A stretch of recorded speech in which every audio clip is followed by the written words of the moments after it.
Assalamualaikum anak-anak, selamat pagi. Kali ini kita belajar bab 4 tentang hidup tenang dengan berperilaku terpuji.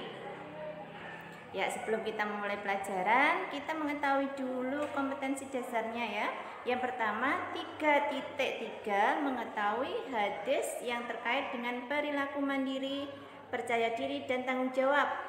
Kemudian 3.8 mengetahui perilaku tawadhu, ikhlas dan mohon pertolongan sebagai implementasi pemahaman sifat Allah, qiyamu binafsihi, wadaniyah, qudrat dan iradat. Kemudian 3.6 memahami sikap peduli terhadap sesama sebagai implementasi dari pemahaman Quran Surat Al-Kautsar. Kemudian tujuan pembelajarannya ya.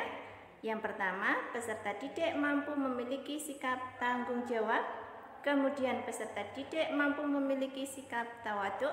Kemudian peserta didik mampu memiliki sikap peduli terhadap sesama.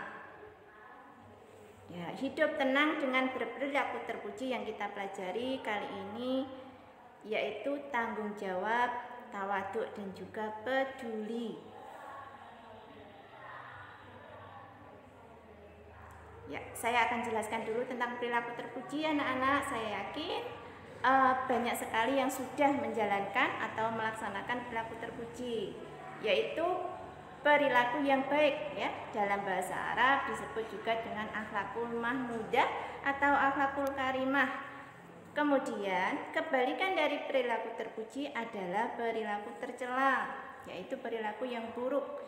Dalam bahasa Arabnya disebut dengan akhlakul mazmumah. Dan tentunya perilaku yang tercela tidak boleh dijalankan.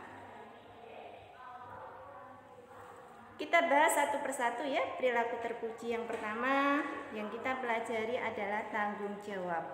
Tanggung jawab artinya bersungguh-sungguh dalam melaksanakan tugas dan bersedia menerima akibat dari perbuatannya. Dalam surat Al-Mudaththir ayat 38 yang berbunyi kullu nafsin bima kasabat rohina, yang artinya setiap orang bertanggung jawab atas perbuatan yang dilakukannya. Kemudian macam-macam tanggung jawab anak-anak. Yang pertama, tanggung jawab terhadap Allah ya. Contohnya adalah melaksanakan ibadah dengan sebaik-baiknya. Yang kedua, tanggung jawab terhadap diri sendiri, yaitu menjaga kesehatan, kemudian giat dalam belajar. Yang ketiga, tanggung jawab terhadap orang tua, antara lain taat, patuh, dan juga bersikap santun. Yang keempat, tanggung jawab terhadap lingkungan, contohnya menjaga kebersihan lingkungan, rumah, sekolah, dan juga alam sekitar.